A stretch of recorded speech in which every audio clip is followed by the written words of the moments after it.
నేను ఆర్మీకి పోతా అన్న వాళ్ళు రవ్వా ఆర్మీ రిక్రూట్మెంట్ పెంచాలి మోడీ గారు చెప్తున్నాను కంపల్సరీ.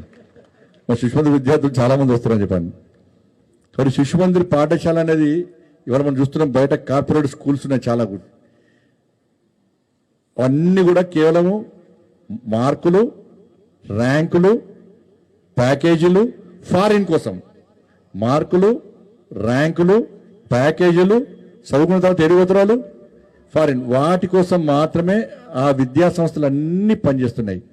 శిశుమందిర్ పాఠశాల ఎప్పుడు వ్యాపార ప్రకటనలు చేయదు. శిశుమందిర్ ఎప్పుడు ఫీజుల కోసం ఆతృతపడరు. శిశుమందిర్ పాఠశాల ప్రభుత్వ పాఠశాల కాదు. శిశుమందిర్ పాఠశాల ప్రైవేట్ పాఠశాల అసలే కాదు. శిశుమందిర్ పాఠశాలలో లక్ష్యం ఏంటంటే ఒకటే లక్ష్యం ఏంటంటే దేశ భవిష్యత్తు.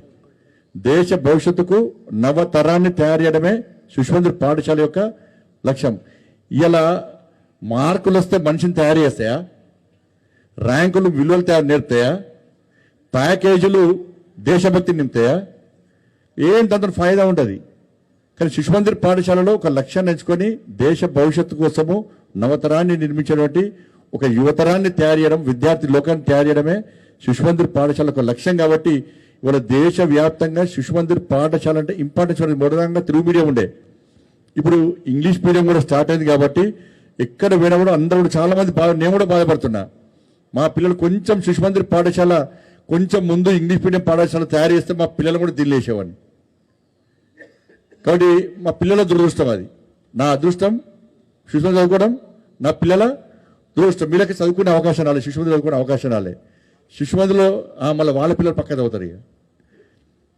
కాబట్టి ఈ శిశుమందిర్లో ఒక లక్ష్యం కోసం పనిచేస్తున్నటువంటి సంస్థలు. కాబట్టి మీరు చూడండి, దీనిలో పాఠశాల ఉపాధ్యాయులు చూడండి. దీనిలో ఉపాధ్యాయులు జీతం కోసం చూడరు, టైం కోసం చూసేటువంటి క్లర్కులు కాదు వీళ్ళు. జీతం కోసం చూసే ఉద్యోగులు కాదు వీళ్ళు. వీళ్ళందరూ కూడా భావి భారత భవిష్యత్తు కోసం ఈ దేశ భవిష్యత్తును భుజ స్కంధాల మీద వేసుకొని దేశాన్ని పునర్నిర్మించాలని చెప్పి ఒక లక్ష్యంతో పనిచేసేటువంటి దేశ భవిష్యత్తును నిర్మించేటువంటి శిల్పులు వాళ్ళందరూ కూడా, ఉపాధ్యాయులందరూ కూడా. అంత గొప్ప ఆలోచన వాళ్ళు. వాళ్ళందరూ ఎక్కడ హైపాష్ ఉంటారు. వాళ్ళు కూడా నామమాత్రపు జీతాలు, కుటుంబ పోషణ కూడా సరిపోయిన జీతాలు. కానీ వాళ్ళు మీకు విద్యను నేర్పుతుంటే, ఈ దేశము, ఈ ధర్మము, సమాజం ఒక ఆలోచనతో మీకు విద్యను నేర్పుతుంటే వాళ్ళు చాలా సంతోషపడతారు. వాళ్ళు మారింది కాబట్టి వాళ్ళు సమాజాన్ని మార్చాలి, ఈ దేశాన్ని మార్చాలి ఒక ఆలోచనతో వాళ్ళు పనిచేస్తారు. కాబట్టి అటువంటి పాఠశాల శిశుమందిర్ పాఠశాల, అటువంటి విద్యా వ్యవస్థ మనది. ఇవాళ దేశానికి ఏం అవసరమైన విద్యా వ్యవస్థ లేదు ఇవాళ. కాబట్టి ఇవన్నీ ఆలోచించే ఇవాళ శిశుమందిర్ పాఠశాల విషయంలో సమాజం అంతా కూడా, తల్లిదండ్రులంతా కూడా ఒక మంచి ఆలోచనతున్నారు. ఎక్కడ మనం యాడ్స్ గిడ్స్ ఇవ్వకుండా కూడా 1 1 1 2 2 2 3 3 3 ర్యాంకులు ఇవ్వకుండా కూడా మనం చదివే చదువు దేశానికి ఉపయోగపడాలి, ఒక సంస్కారబద్ధమైన ఒక సమాజ నిర్మాణం జరగాలని చెప్పి ఒక మంచి ఆలోచనతో మనం ఉంటున్నాం. కాబట్టి నేను ఈ పాఠశాల చదువుకున్నా, ఇదే స్కూల్లో చదువుకున్నాను. మీ లెక్కనే కూర్చొని ఈ స్కూల్ ఇవాళ అంత మంచిగా బిల్డింగ్స్ అనేవాడు. మేము రేకుల షెడ్ కింద చదువుకున్నాం. మేము ఏ షెడ్?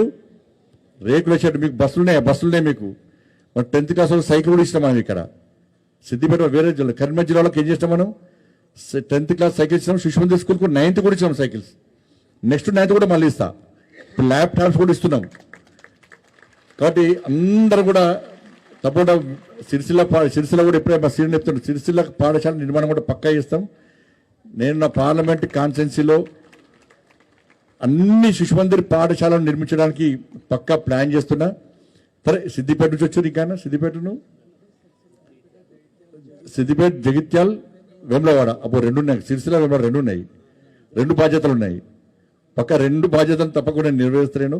మీ అందరూ కూడా ఖేల్కూద్ పేరుతోని ఇవాళ శిశుమందిర్ పాఠశాల అంటే కేవలం చదువుతోనే కాదు, క్రీడా విషయంలో కూడా మనం విద్యార్థులను ప్రోత్సహించాలని చెప్పి ఒక ఆలోచనతో ఇవాళ 2 రోజుల నుంచి ఇలా ఆటల పోటీలు పెట్టిన వల్ల నాకు కొంచెం ఆలస్యమైంది. మీరందరూ ఎండలో ఉన్నారు. మళ్ళీ కలిసినప్పుడు అనేక విషయాలు మాడతా. ఈ ఖేల్కూద్లో మీరందరూ పార్టిసిపేట్ కావడం మీ అందరికీ శుభాకాంక్షలు. గెలిచిన వాళ్ళకు కూడా హృదయపూర్వక అభినందనలు. మనం ఇక్కడ కూడా శిశుమందిర్ పాఠశాల ఇవాళ ప్రభుత్వాలు ఏం చేస్తున్నాయి? ప్రభుత్వాలు 5 లక్షల భరోసా కార్డు ఇస్తా ఉంటాయి. ఇలా శిశుమందిర్ స్కూలు 5 లక్షల భరోసా కార్డు కోసం ఎదురు చూడాయి శిశుమందిర్ స్కూళ్ళు. ఇలా 18 సంవత్సరాలు దాటిన వాళ్ళకు స్కూటీలు ఇస్తున్నారు. శిశుమంది స్కూల్లో 18 సంవత్సరాలు దాటిన స్కూటీల కోసం చూడడం మనం. ఎస్సీ ఎస్టీ విద్యార్థులకు పాస్ అయితే 10th పాస్ అయితే 10,000 రూపాయలు ఇస్తున్నారు ఈ ప్రభుత్వం. ఇంటర్మీడియట్ పాస్ అయితే 15,000 రూపాయలు ఇస్తున్నారు. డిగ్రీ పాస్ అయితే 20,000 ఇస్తున్నారు. పీజీ పాస్ అయితే 1,00,000 రూపాయలు ఇస్తున్నారు.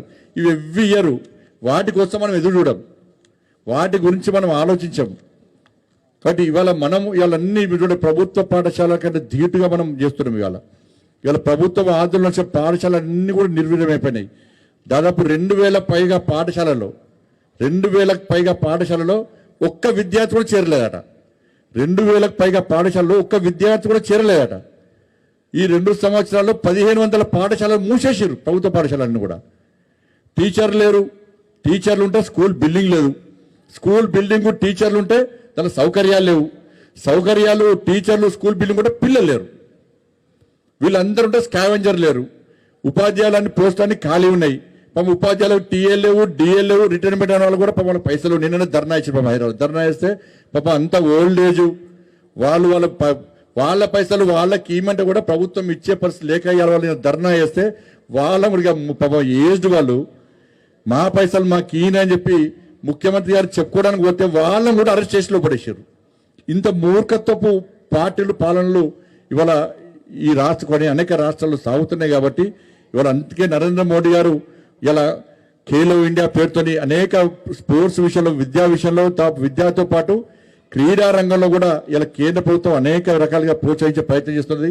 క్రీడాకారులను ప్రోత్సహించడం, క్రీడాకారులను తయారు చేయడం, తయారైన క్రీడాకారులకు అన్ని రకాలుగా పోటీలు నిర్వహించి వాళ్ళని ఉన్నత స్థానం తీసుకునే ప్రయత్నం చేస్తుంది. కాబట్టి ఇవాళ శిశుమందిర్ పాఠశాల కూడా ఇలా కేల్కూద్ పేరుతోని ఇలా క్రీడలో ఉత్సాహం ఉన్నటువంటి విద్యార్థులను ప్రోత్సహించడం, వాళ్ళకి పోటీలు నిర్వహించడం, గెలుపొందిన విద్యార్థులకు సన్మానం చేయడం నిజంగా చాలా సంతోషం.